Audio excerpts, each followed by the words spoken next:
가지 기다림에 대해서 저와 여러분이 함께 은혜 나누었으면 좋겠습니다. 한번 따라해 주시겠습니까? 세 가지 기다림. 네, 여러분은 여러분 인생에서 지금 가장 뭘 기다리세요? 저는 주님의 재림이요. 아멘. 정말 기다리십니까? 대단하신 분이시네요. 네, 저는 인생에서 제일 기다리는 게 하나가요, 제대하는 날이었습니다. 정말 끔찍해 갖고요. 제대하는 날만 기다렸습니다. 그 다음에 두 번째는 결혼하는 날만 기다렸습니다. 얼마나 그 10여 년 동안의 유학생활을 외롭던지요. 나도 결혼할 수 있을까라고 보면서 맨날 혼자 비디오를 보면서, 비디오가 아니라 그런 나도 결혼하고 싶다라는 영화가 있었거든요. 나는 언제 결혼하지? 라는 그런 기다림이 있었고요. 또 하나의 기다림이 있는데요. 그것은 정말 회복에 대한 기다림입니다. 내가 진짜 하나님 앞에서 언제 회복될까?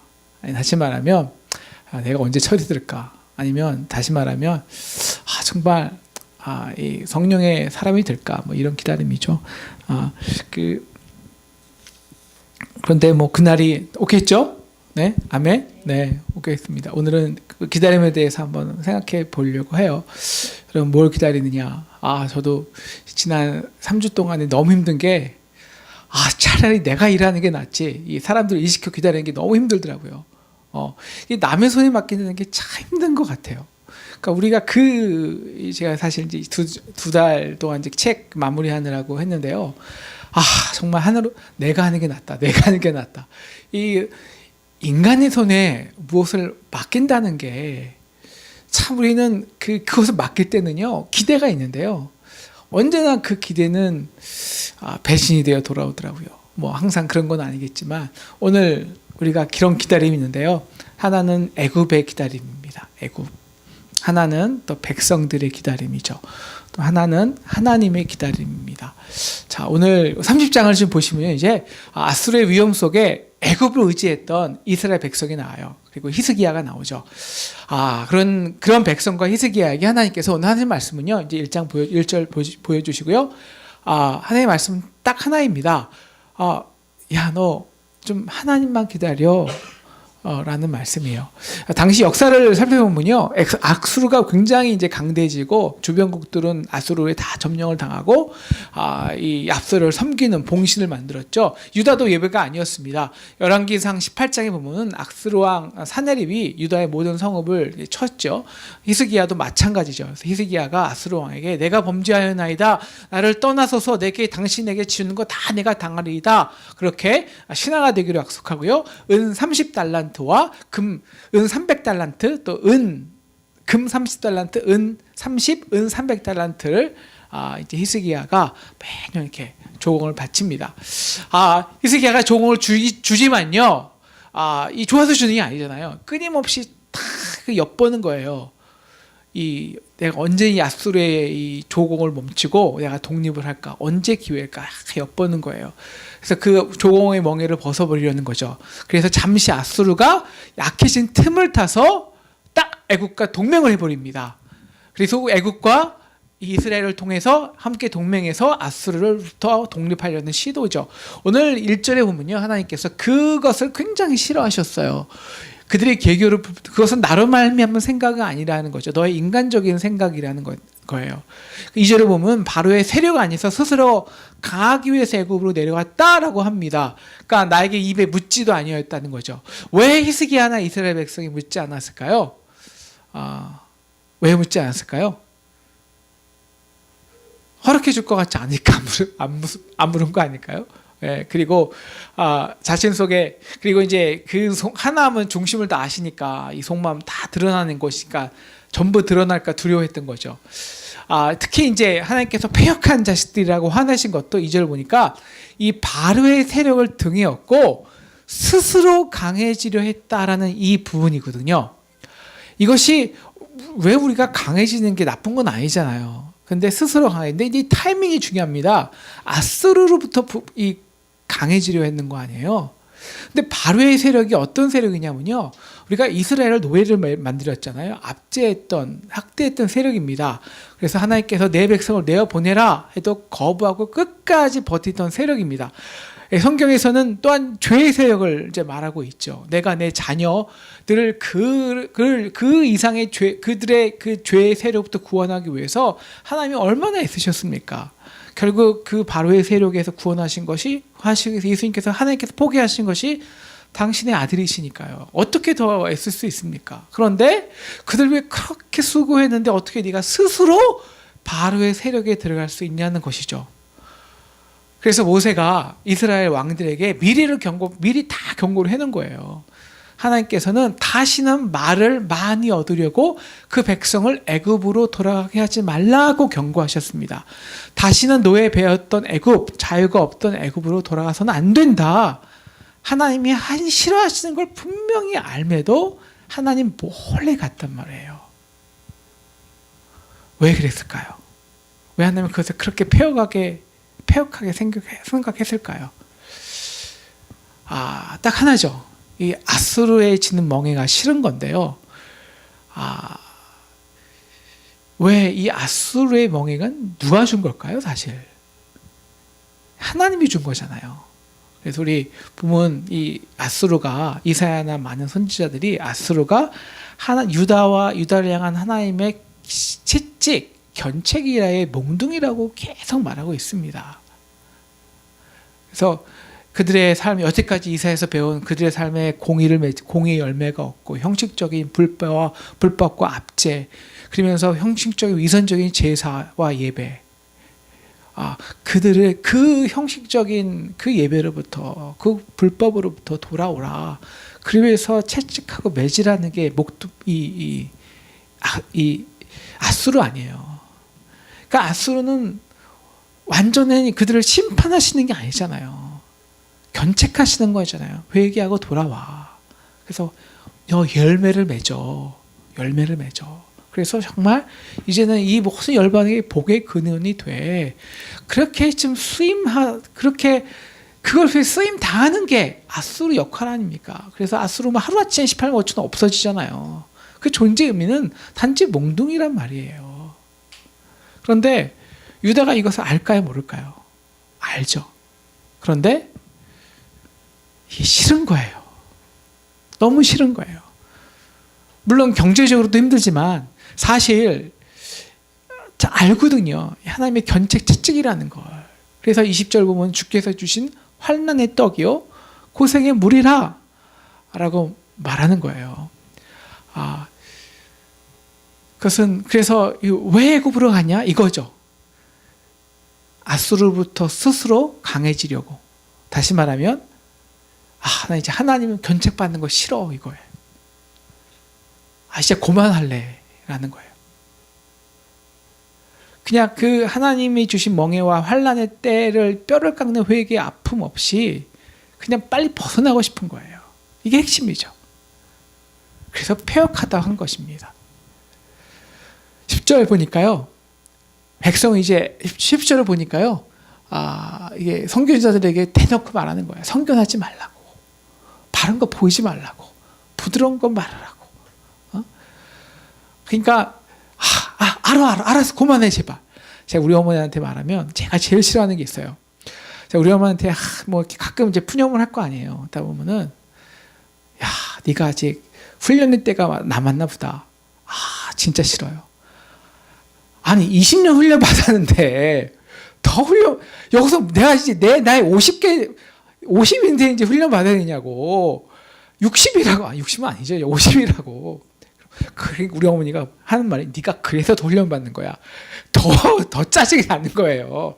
제가 제일 싫어하는 말이 이거거든요. 아니 제가 지금 개척을 몇 년째 네가 그 말에서 아직 개척하는 거야. 맞죠. 맞는데 그 말을 듣는 입장은 얼마나 짜증이 나겠냐고요. 그러니까 제발 그런 말 하지 마. 다 안다니까. 지금 엄마하고 제가 한 말을 결국 이걸로 싸워야 끝나요 대화가. 이제는 좀 부드러운 말 하라는 거죠. 결국 12절이죠. 이제 하나님 말씀이라면 지겨우니까 좀 이제 떠나고 싶은 거예요. 그래서 하는 방법이 뭐냐면요. 빠른 발이에요. 빠른 발. 빨리 이것을 떠나고 싶은 거예요. 이 상황을. 그래서 애굽의 힘을 빌려 가게 되죠. 이 애굽의 힘은 다른 게 아닙니다. 말이에요, 말. 말은 어떤 말? 말이 왜 중요합니까? 빨리 달리는 게 이게 말이라는 말 아니에요. 그래서 하나님이 어떻게 말하시냐면요, 내게 바로의 세력을 의지하니 너희가 바로 그 바로의 세력의 수치를 당하리라라고 하는데요. 우리 4절 보니까 소안과 하네스라는 애굽의 도시 이름이 있습니다. 그러니까 6절 애굽에 보내는 이 사신들이요, 이 힘없는 어린 낙인 새끼 허리에 뇌물을 잔뜩 싣고 암사자, 숫사자, 독사, 불뱀도 나오는 이 남방 그 네게로를 지나서 애굽으로 팍 내려갑니다. 그런데 정작 애굽으로부터 아무런 도움을 얻지 못한 것이죠. 왜 애굽의 도움을 받지 못하냐면요, 그리고 오히려 수치를 당하냐면요, 애굽을 무엇이라고 표현하냐면 우리 7절 보시면요, 이런 그 말이고요. 7절 보시면 가만히 앉아있는 라합이라. 이게 무슨 말이면, 31장 2절에 그 애굽의 모습을 빗대어하신 말씀, 애굽의 모습 빗대어하신 말씀인데요. 이게 31장 2절에는 이런 말이 있어요. 여호와께서는 병케치도 아니하시고 라는 말을 하시다면, 이 반대가 라합입니다. 라합. 왜 라합인지는 제가 좀 더 왜 공부를 해봐야겠는데요. 왜 꼭 라합, 왜 이 여성 썼을까라는 말이 아직은 잘 모르겠는데, 이게 뭐냐면 변개하는 말이에요. 상황 따라 왔다 갔다 하는, 이게 라합의 의미라는 거예요, 여기서. 그러니까 선물을 주고 사신을 보낼 때는, 야, 너희 아수르 아무것도 아니야, 껌이야, 내가 다 처리해 줄게, 막 이렇게 우리뿐이 다 해줄 것 같이 해주지만, 실제로는 막상 아수르가 공격해서 도움을 요청했는데 언제 그랬냐? 배반한 거예요. 그래서 결국 망하잖아요, 사실. 그래서 역사적으로 망합니다. 배반당하는 거죠. 왜 애굽은 가만히 앉아있는 라합일까요?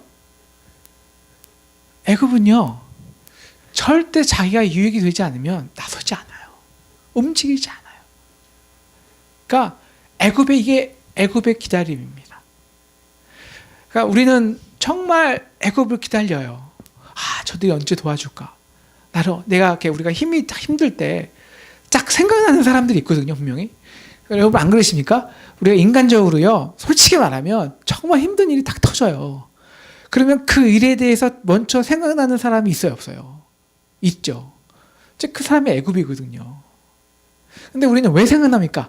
저 사람은 인간적으로 도와줄 것 같거든요. 여러 가지 관계성에서 내가 옛날에 도와줬고, 그리고 여태까지 그래왔고, 그래서 분명히 도와준다고는 해요, 말로도. 그런데 그 도와줌이라는 게 결국 그 사람도 자기의 유익과 맞아야 한다는 거예요. 자기의 유익과 맞지 않으면 말뿐이라는 거죠. 그래서 결국 수치를 당한다는 거예요. 기다림은 이 세상의 모든 애굽의 기다림은, 사람들의 기다림은 다 그렇습니다. 그런데도 우리는 문제가 생기면 빠른 발로 그들에게 도움을 청하죠. 그래서 우리는 말을 좋아합니다. 16절 보시면요, 이런 말이 있어요. 너희가 16절 같이 읽겠습니다. 시작. 이르기를 아니라 우리가 말 타고 도망하리라 하였으므로 너희가 도망할 것이요, 또 이르기를 우리가 빠른 짐승을 타리라 하였으므로 너희를 쫓는 자들이 빠르리니 라고 말하는데요. 여러분, 참 누가 빠를까요? 출애굽 당시 이스라엘 백성들은요, 아이들과 노약자들로 인해서 느린 걸음으로 애굽을 빠져나오는 게 굉장히 길었어요. 시간이 많이 걸렸어요. 반면에 쫓아오는 애굽 군대는 말 발굽 소리를 내면서요, 기병으로 쉴 수 없이 몇 배의 속도로 달려왔습니다. 그렇다고 느리다고 해서 반드시 지는 것이 아니잖아요. 제가 성격이 약간 급한 편이에요.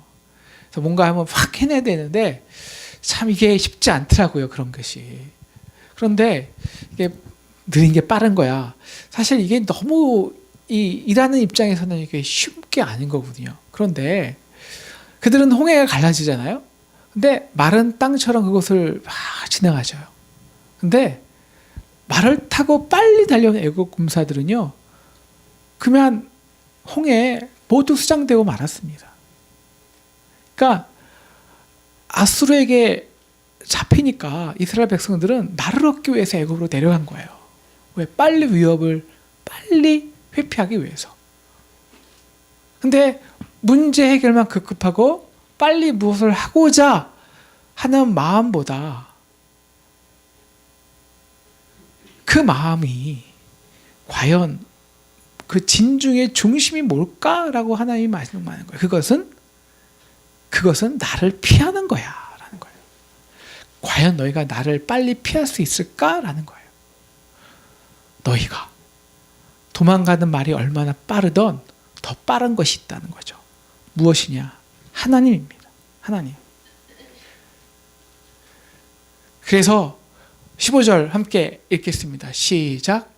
주 여호와 이스라엘 거룩하신 이가 이같이 말씀하시되 너희가 돌이켜 조용히 있어야 구원을 얻을 것이요 잠잠하고 신뢰하여 힘을 얻을 것이오늘 너희가 원하지 아니하고. 네. 그래서 너에게 유일한 옵션은 딱 하나뿐이 없어. 너희가 아무리 빨리 도망가려고 해도 다 내 손 안에 있어 라는 거죠. 그리고 그 손 안에 있다는 건 딱 하나입니다. 내가 너를 기다리고 있어 라는 거예요. 하나님의 기다리심입니다. 우리가 아무리 빨리 가려고 해도요, 그 속도보다 더 빠른 게 있어요. 하나님의 기다리심입니다. 이것이 하나님의 기다림이죠. 우리 같이 18절 읽도록 하겠습니다. 시작. 그러나 여호와께서 기다리시니 이는 너희에게 은혜를 베풀려 하시며 일어나시리니 이는 너희를 긍휼히 여기려 하심이라. 대저 여호와는 정의의 하나님이시라. 그를 기다리는 자마다 복이 있도다. 네. 그 전에 옮겨주시고요. 이 기다린다는 것이 무엇일까요? 정말 기다린다는 것. 우리의 기다림은 어떤 기다림이어야 될까요? 우리가 왜 알거든요. 알아요. 본능적으로 하나님과의 관계가 있는 사람이라면 본능적으로 알아요. 이것이 하나님이 주신 견책이다, 채찍이다. 이거는 인간의 방법으로 안 된다. 하나님께 돌아와서 하나님께 십자가 앞에 엎드려야 된다. 인간적으로 본능적으로 안다니까요. 하나님을 아는 사람, 경험하고 관계가 있는 사람은. 근데 그게 싫은 거예요, 한편으로. 그래서 인간적인 방법 써보는데요, 너희가 한번 생각해 보라는 거예요. 어느 게 더 빠를까? 어느 기다림이 더 빠를까? 우리의 진짜 빠른 기다림은요, 오늘 우리 18절에서 우리 19절 같이 읽겠습니다. 19절. 19절. 네, 여기 있죠. 이 진짜 빠른 기다림은요, 회개하는 거예요. 돌이키는 거예요. 우리 돌이킨 게 여기 18절 다시 보여주시고요. 네, 18절. 갑자기 어디인지 모르겠는데요. 돌이켜라는 말이 어디서 나오죠? 여기가 돌이켜 회개라는 말인데요. 이 돌이키라, 회개하는 것. 빨리 애굽으로 가는 방법에서 돌이켜서 십자가 앞으로 나오라는 거예요. 그러면 그 후에 우리가 잠잠해질 뿐이 없는데요. 그 다음에 우리가 정말 집중되는 게 뭐냐면, 그제서야 우리가 내가 하는 일이 아니라 하나님이 우리에게 하신 일들이 조금씩 기억나요. 이게 참 은혜인데요. 그러니까 우리가 아무것도 안 하고 있을 때, 기다릴 때, 그냥 우리가 세상에서 기다리면 굉장히 조바심나니까 못하고, 성전님 안에서 묵묵히 십자가 앞에 나와서 기다릴 때, 그 기다림이 왜 빠르냐? 그때야 비로소 우리는 우리는 완전히 스탑해야, 그때야 비로소 하나님이 나에게 하신 일들이 조금씩 생각이 난단 말이에요.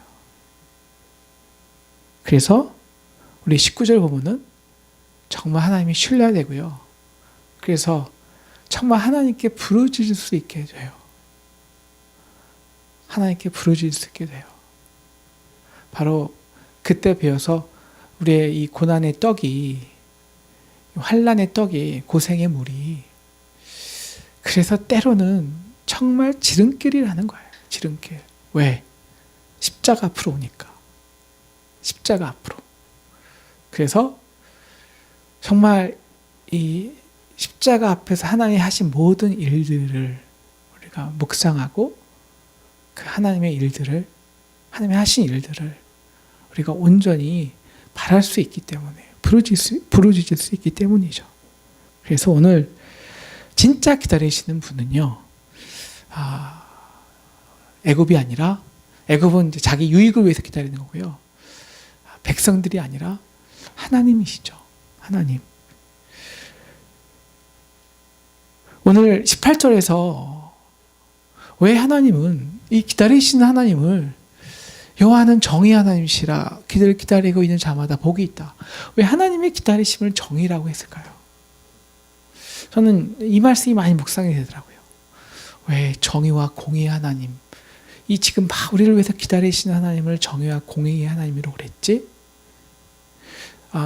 제가 개인적으로 매주 성찬을 하는 이유가 있습니다.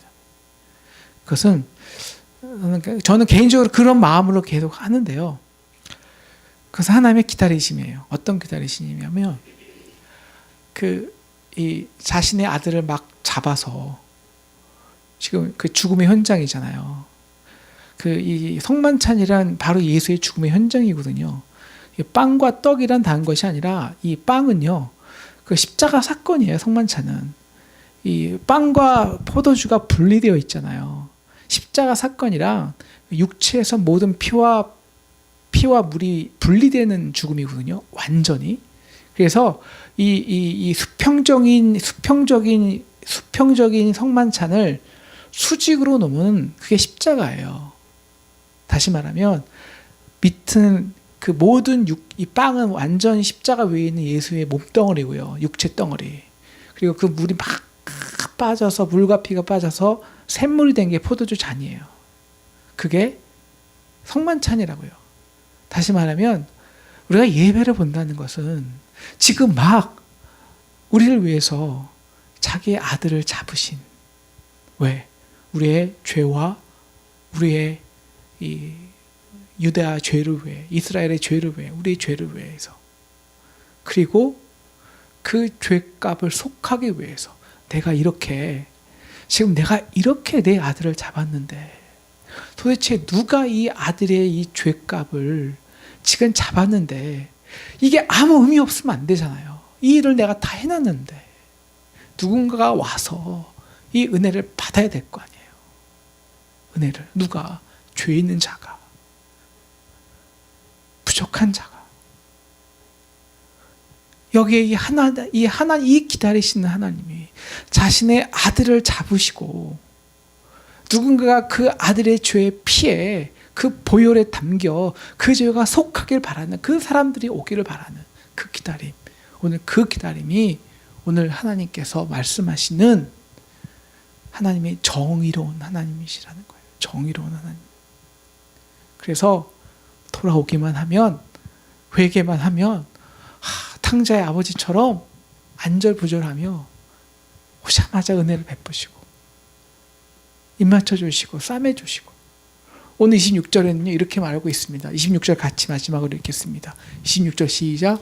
여호와께서 자기 백성의 상처를 싸매시며 그들이 맞은 자리를 고치시는 날에는 달빛은 햇빛 같겠고 햇빛은 7배가 되어 7날의 빛과 같으리라. 네, 분명히 아파요. 하나님의 견책은 아픕니다. 아파야 돼요. 아프지 않으면 돌아오겠습니까? 분명히 아픕니다. 그런데 그 아픔이, 우리가 그 아픔이 그냥 아픔이 아니라 바로 그 아픔이 7배 혹은 그 이상 회복의 능력의 기쁨의 열매가 된다는 거예요. 아픔이. 그 아픔이 실제예요. 그만큼 7배 우리가 주실 회복도 기쁨도 능력도 실제라는 것입니다. 오늘 우리가 3가지 기다림을 생각했습니다. 하나님 우리에게 주신 고난이 있습니다. 몽둥이가 있습니다. 아수르가 있습니다. 솔직히 정말 싫어요. 또 훈련, 또 견책, 아직 정말 듣기 싫어요. 여러분 저만큼 듣기 싫죠? 그렇죠? 20년 동안 훈련 많이 받으셨잖아요. 저만 받았나요? 여러분들 더 많이 받으셨죠? 저보다, 그죠? 그런데 그래도 빠른 방법은 십자가 앞에 돌아오는 것인 것 같아요. 네, 십자가 앞에 돌아와서 결국 우리가 인간에게 우리의 기다림의 인생을 맡길 수 없잖아요. 사람에게. 그렇다고 우리가 아무것도 하라는 건 아닌 건 아닙니다. 또 나가서 싸워야 될 때는 싸워야 되고 일할 때는 일해야 되지만, 그러나 하나님이 우리를 막으실 때 칠 때가 있어요. 몽둥이로. 그때만큼은 우리가 우리 그 인간, 자기의 유익에, 우리의 인생을 인간의 유익에, 우리의 애굽에게, 그 죄에 우리를 맡기지 말고요. 우리를 위해서 다 모든 것을 이미 내어주신, 이미 십자가에 자기 아들을 다 내어주신, 그리고 기다리고 계신, 누가 그 은혜를 받기를, 그 은혜를 누가 받아주기를, 그래서 내 아들의 피가 헛된 피가 안 되도록 그 은혜를 받아주기를 원하시는 그 하나님께 우리가 돌아가기를 간절히 기도합니다. 그래서 우리의 작은 상처, 아픔이 예수의 보혈과 그 하나님의 은혜로 7배 햇빛으로, 그 고난의 떡이 풍요한 하늘나라의 잔치로 바뀌게 되는 그런 날을 정말 기대해 봅니다. 기도하겠습니다.